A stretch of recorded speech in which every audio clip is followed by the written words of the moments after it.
Hello. Alright. I've been going through a lot of Saturday Night Live people. It's fun. They all seem to write really entertaining books.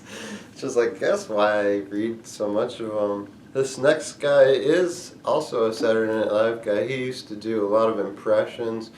I guess he's probably most famous for doing Bill Clinton at the time, which is a little dated now, I'm realizing, huh? But it's Darrell Hammond, and his book, he's got this crazy crow on his shoulder, is Darrell Hammond right here. If you can't see it, alright. I'll show you the back. God, if you're not up there, I'm fucked. Tales of stand-up, Saturday Night Live, and Other Mind-Altering Mayhem. See that title there? Watch my fingers. This book is goodish. It's not that great, but it is interesting. There's a lot of what I think is a little bit too much, like, behind the scenes detail behind what happens with Saturday Night Live every day. He's like one of the longest, maybe the longest cast member for the show. One of them for sure. And he gives a lot of detail on like what goes on behind the scenes, like the wigs and the makeup and the stage setup and all that, which is pretty interesting, but it gets to be a little bit long sometimes when you're reading it, especially if you're not super interested in stage setup and all that, settings and all that. But the other part about this book is that it's kind of what we call in the United States is kind of triggering. You'll hear people say something like, "Oh, that's made me triggered," or "That triggered me," or "That's triggering." It just means upset. Triggering just means upsetting. Trigger means upset. It's like a new weird slang that people like to use. It's kind of corny, but whatever. This has definitely got some upsetting or triggering stuff in it, though. Like, he cuts himself a lot and has severe mental health issues, but works through all that. Addiction issues. He's an alcoholic, apart from whatever other substances, and he works through a lot of that and becomes productive enough to be famous on Saturday Night Live. He met multiple presidents. He performed in front of presidents. National correspondence dinners, like huge things, man. So it's kind of like inspiring in that way. Like, even people, if you have severe mental health issues, you could still do amazing things. And maybe sometimes those can be an asset on your route to doing amazing things. But I'm not going to get too much more into that. It's just, it does have some parts of the book in here where you're going to be like, whoa, that is a little much for me right now. If you read it. If you don't, then whatever, you know. The book is Darrell Hammond's book with the crow on the back there. God, if you're not up there, I'm fucked. We're going to hop right straight to chapter 9, page 145, in New York City, 2002. He is already on Saturday Night Live. He was known for his impressions because he'd been doing them since he was young, and he studied people very well and was probably one of the best impressionists, if not the best impressionist on Saturday Night Live, but one of the best impressionists in American comedy. Most famous for Bill Clinton, surprisingly, but he's also famous for being on the Jeopardy series on Saturday Night Live where he would play Sean Connery.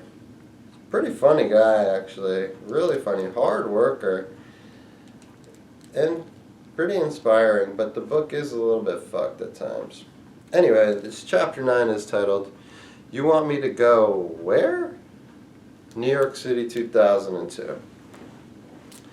I got along great with everyone at SNL, but I didn't hang out with cast or crew at the infamous post-show after parties because my partying wasn't really about partying. It was about getting obliterated, and I didn't want those people to see it. The flip side was that when I was trying to stay sober, it was hard to be around revelers because I couldn't join in. The alcoholics catch-22. But I was at work a lot, so when I was using, I'd started adding an obscene amount of cocaine to my binges. I had to be creative about how I did it without other people catching on or letting it interfere with the work. At least not too much. In those days, there were beautiful young women who would walk up and down 6th Avenue, visiting various office buildings to take orders for coke. Addicts themselves. They provided this service for the dealers in exchange for drugs, and the dealers they worked for supplied the purest, strongest stuff you could get. Once you started, you couldn't stop. One night on 58th Street, I met up with this tiny Russian woman, Irina, who'd been selling to me for a while.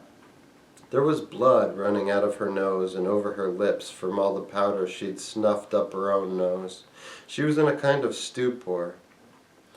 I didn't get all of your coke, she said, but I got most of it. Can I blow you to make up the difference? At another time in life, perhaps, when confronted with a hot Russian chick saying, "Hey, how about if I blow you?" I couldn't imagine a context in which that would not be appealing. But then again, I couldn't have imagined such a girl having blood all over her face. Thanks, but you're bleeding, and I don't want blood down there. I like things nice. I like nice things down there, like strudel. She just looked at me dumbly, continuing to bleed. Why don't we get you cleaned up, I said. We went to a deli on 7th Avenue and got some napkins. Then we went to her apartment and we stopped the bleeding. While we were there, her phone rang. It was her supplier with the rest of the coke. So he came over and we did coke together, and then my nose started bleeding. For a moment, I stepped out of myself, like a tourist in my own life, and saw this pathetic scene. These 3 people in this squalid apartment ingesting lines of white poison in the name of a good time. I thought, I don't like this anymore. My coke use got so bad that when I called Irina for more a couple months later, she said, I am not selling any more to you. You are out of control. You're famous and I can't have that. I can't have some terrible thing happening and I was the last person you saw that day. I don't need it. It's not a good sign when your dealer cuts you off. That's just like a small part of the book. It goes on and gets more disturbing after that, but again, I will say it's pretty fun read. It is inspiring in its own way, and it's definitely a quick read, so you might want to check it out. But again, it is, God, if you're not up there, I'm fucked.